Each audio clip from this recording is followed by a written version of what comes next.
Next up, please join me in welcoming my brother from another mother. I knew him from the day he was born. I'm a month older than him. We grew up next door to each other. My first best friend ever. Give it up for Danny Grooters!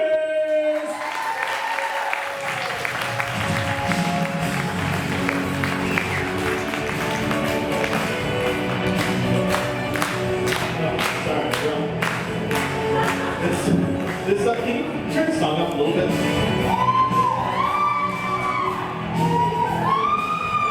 Love this song! I don't count it out, but you forget about it. Does it make your nipples itch? You said that. That's like lice. You said that. I think a kid's head's like, got lice. You're like, no, maybe. But he's like, my kids are lice? Itching your lice right now? No, my nipples don't itch, sorry. Sorry, I got 2 daughters and a wife, and so therefore, I get note cards that look like this. Like, maybe I'll get a couple note cards. My wife's like, I got something for you. Colorful, beautiful note cards. Look, they're not even square. And I have the crown jewels of note cards. You don't get to see what's on them, only me. They're beautiful. The handwriting is delicious. So that's what ladies do. They write deliciously. I love ladies. Sorry. So, my name's Danny. I've known Paul since I was a wee one. I was actually the first character in his comic book when we were young and playing in the tree house, shooting bows and arrows, chasing fake chicks. We actually Barbies. We took my sister's Barbies and we would bungee jump them from the top of the tree house. Just like rubber bands, those are paper boys. We get rubber bands. That's just a true story. It's not part of the bit. It's a true story. Me and Paul. Now, so I lived behind Paul, or Paul lived behind me, and I grew up a little bit different than some other kids. I like to think that I was the trifecta of social awesomeness, which is I was born at a young age.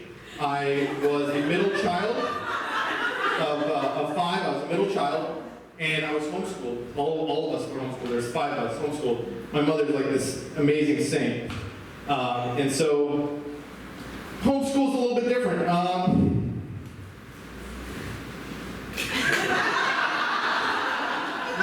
Not the cool homeschool too either. Let me just clarify here. There's 3 classes of homeschool. Don't look at my notes. They're secret. The crown jewel notes. There's 3 homeschools. All right. There's the one like. My dad has $1 million, and we fly to Paris, and I ride horses, and so I have to have a tutor.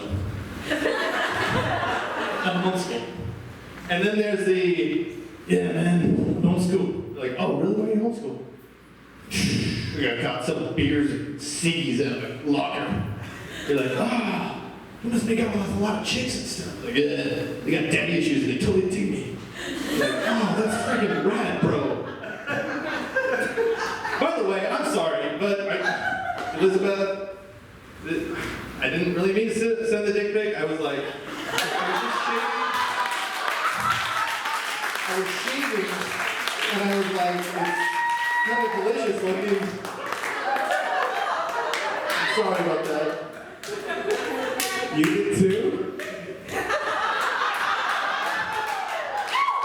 I got awkward. 3 girls in my house. I don't even know where I was at. Yeah, so I'm the number 3 homeschool guy. Where they're like, oh, you're homeschooled? I'm like, yeah. They're like, oh, that's cool. And I'm like, yeah. My mom taught me everything I know. Everything I know. Like, oh, okay. So let's get the jokes out of the way here. Yes, I was a prom queen, prom king.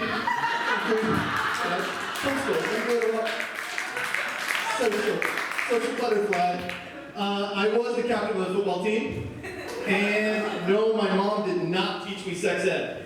My wife taught me sex ed.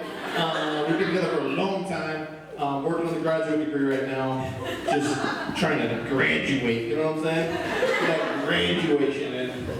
But yeah, so one of my friends' favorite things to do, my wife actually, my friends and my wife, whoever's at whatever party or social gathering we are, and I'm hanging out, dancing, you know?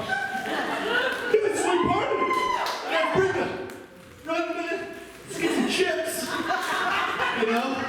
And everybody at the party is like, yeah, this guys are great. This guy's a weird. My wife or my friend will come up and be like, "These songs cool." So everybody will they'll be like looking at me like, "Oh, this guy's cool, you know?" And then I'm telling you, this is no joke. 90% of the time, I get the, "Oh, that's why." Thanks.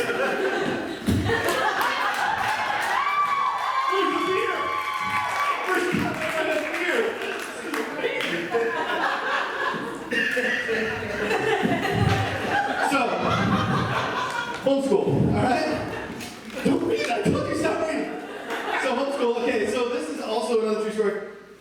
I have a yearbook, right? And you're like, "No, that's not possible, it's just your mom and dad." No, seriously, I have 5 brothers, so. No, so there's like 100 kids and families in these homeschool groups.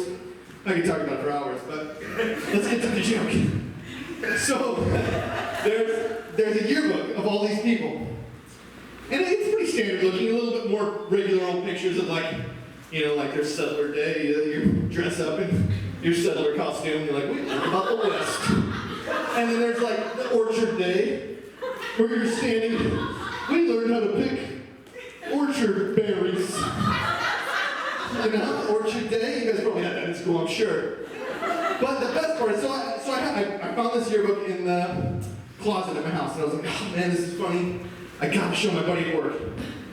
Bring it to work, give it to him, I'm like, "Dude, you're gonna die. Look at this." And I hadn't looked at it, and probably last time I looked at it, I was like, youngster, and I thought this kind of thing was normal. This yearbook that I had was a normal yearbook.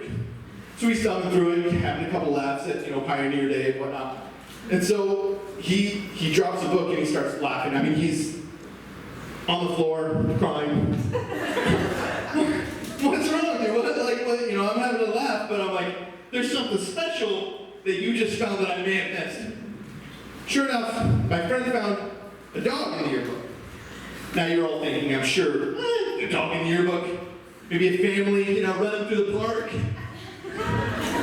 wind blowing, kids, "Come on, Tutu, or Johnny Rocket." No, this is not like a dog in a picture in a yearbook.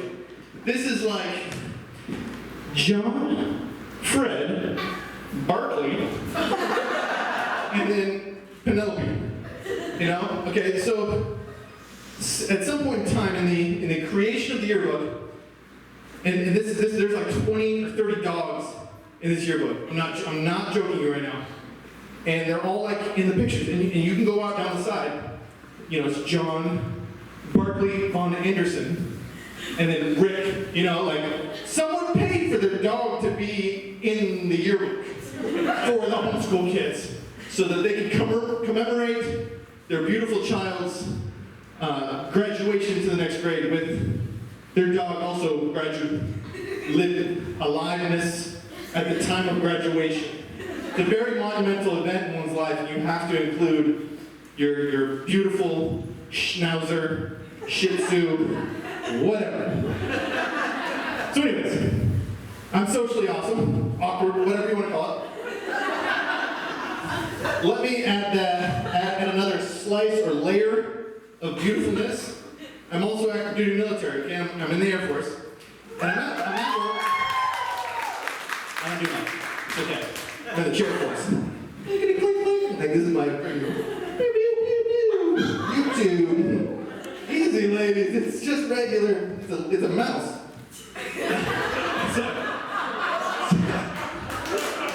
Okay, so no, sorry. It all started with a mouse. It started with an animated voice. And so I have to go to the bathroom, and me being the standard military guy that I am, with a touch of homeschool, I go to the bathroom, I'm at the urinal, do my thing, and my lieutenant comes in, and he goes ahead and breaks dude code. Now, you guys, well, you ladies, I'm sure know dude code is very important in a urinal situation. There's any 2 or more urinals, especially with walls and stuff, there's little walls in between them, you know, so you don't have to get the accidental peripheral gaze. So there's little walls in between them. Dude, you gotta leave a space. It's kind of like, you know, just like a standard understood thing. There's nobody in the bathroom. He comes up, doing a thing. He comes up, stands right next to me at the urinal. Lieutenant. He's kind of in charge of it. So that's extremely unacceptable in the dude world. So I decide that this needs to be punished. This kind of behavior needs to be punished. You gotta put your foot down in this scenario. So I give the lieutenant a look. And I'm telling you, ladies, you don't understand this, but if you're doing your thing and you lock eyes with another dude at the urinal,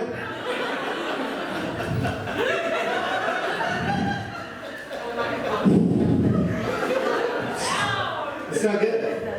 So we lock eyes for a second. Obviously, he's like, you know, and then he's like, look, are you still looking at riff right now? There's a little wall between us. So I do the only natural thing to cause someone to, you know, be taught a lesson. I say, give you one yes touch right now. I'm not joking. I did this. I wish my boss was still here. He was gone.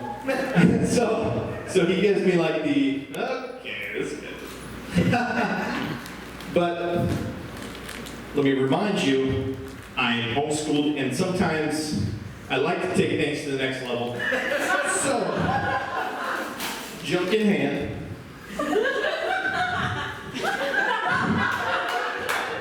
Stand next to your eye contact. Post joke.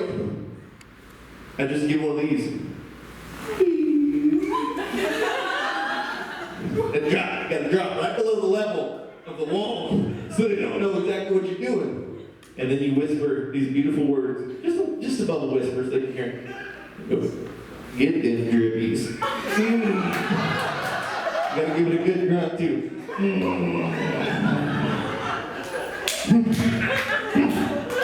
You just gotta wait for it to leave at that point though. The problem is, sometimes they pee a long time and your legs start burning.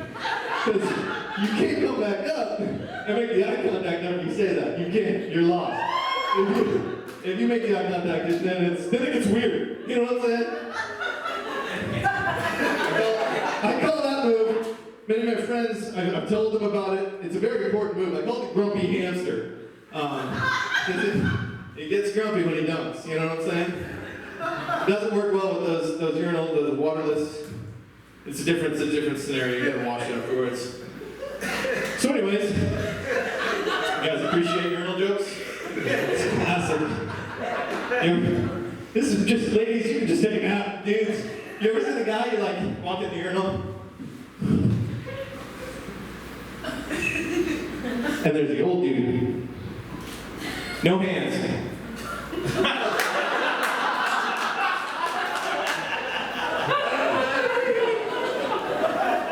You're like, I gotta help. No way, I'm not helping that dude. This guy, kidney stones or something? Give him a pat. Get it out of there! Yeah, get up! Get it! Gotta slide back.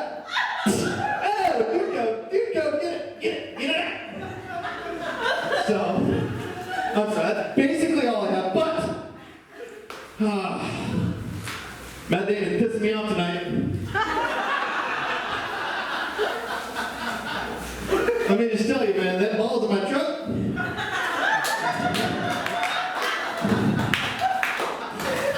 Those man's balls.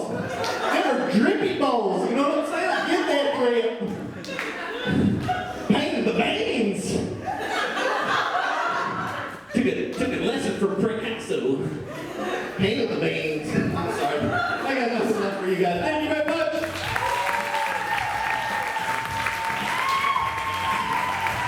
Grooters! I was twerking.